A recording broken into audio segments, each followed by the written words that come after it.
Good morning, guys. So, I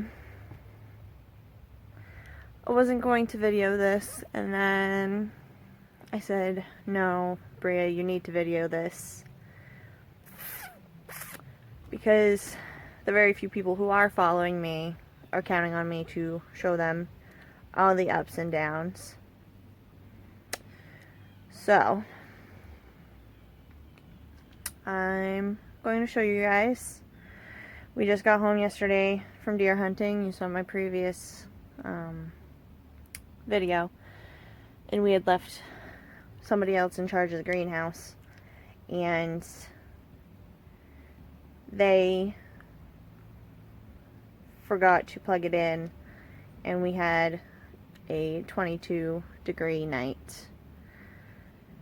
So, I'm going to turn the camera around. I feel like I've already cried enough about it, so I'm just going to move forward. You'll see all my stuff I've got sitting here. I've got seeds, I've got a bowl to harvest anything that's still on plants. I'm going to spend a lot of time out here today, because this is also how I make money as well as feed my family, so I've got to get more seeds in the ground ASAP. So I'm going to turn you guys around. And I apologize if I make you cry, because it definitely made me cry.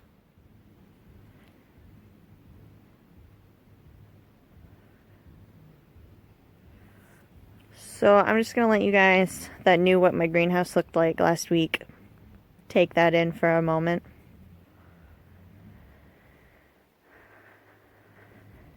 A lot of people, friends and family, were using my greenhouse as kind of like a escape from the disgusting weather that we get here in November, in October, in Maine.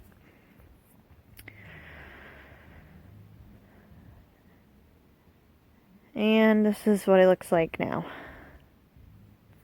My pepper plants that we were trying to make into perennials are gone.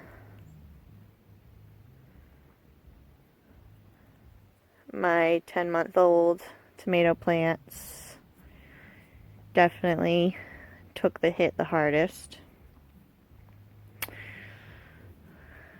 We had just bought the grow lights yesterday and had put them up.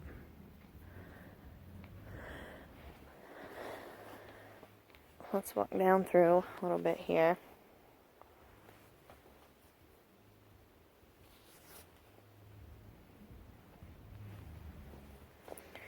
And the worst part is I can't really even save any of this stuff for CSA shares because it's squishy. You know, the frost damaged the fruit as well. I'll take it inside and we'll use it. But that's a lot of money on these plants. That is kind of not good anymore.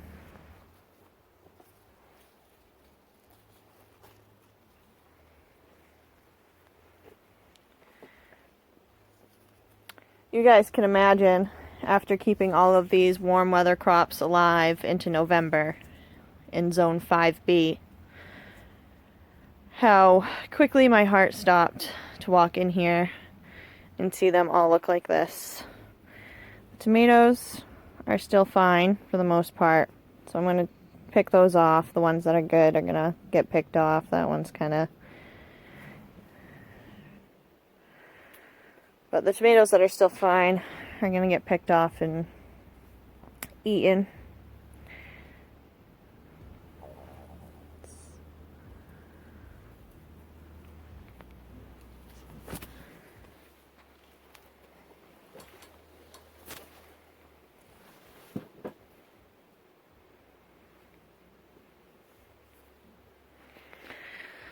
My celebrity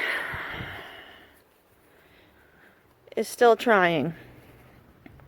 She is. So, I think we're going to Hail Mary the celebrity plant. I'm going to take all of the tomatoes off, let them ripen inside, We're going to take all of these damaged leaves off, all these damaged stems off. This plant's going to look pretty pathetic, and just simply leave the very few leaves that it has that held on. And we'll spray it down with some copper, and we'll see what she wants to do. I mean, why not? At this point, we don't really have much to lose, so.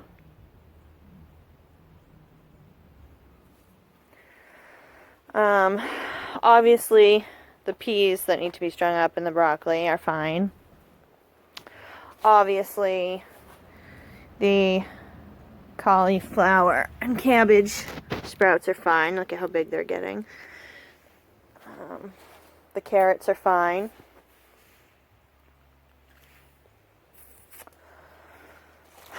The eggplant, this one I think upset me a lot because I had just started to grow a whole bunch of little eggplants. I had just gotten done telling somebody that my eggplants were finally producing, and these poor guys just kind of took it really hard. Swiss chard did alright. I expected that. Spinach is fine. I expected that. My yellow beans are not fine. They are very much wilted. They are very sad. The yellow beans on them are like a really weird texture now. So.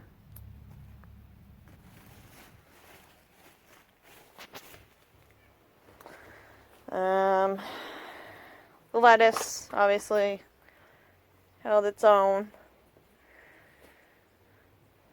The celery actually is fine. Apparently celery is a cold hardy crop, which I did not know.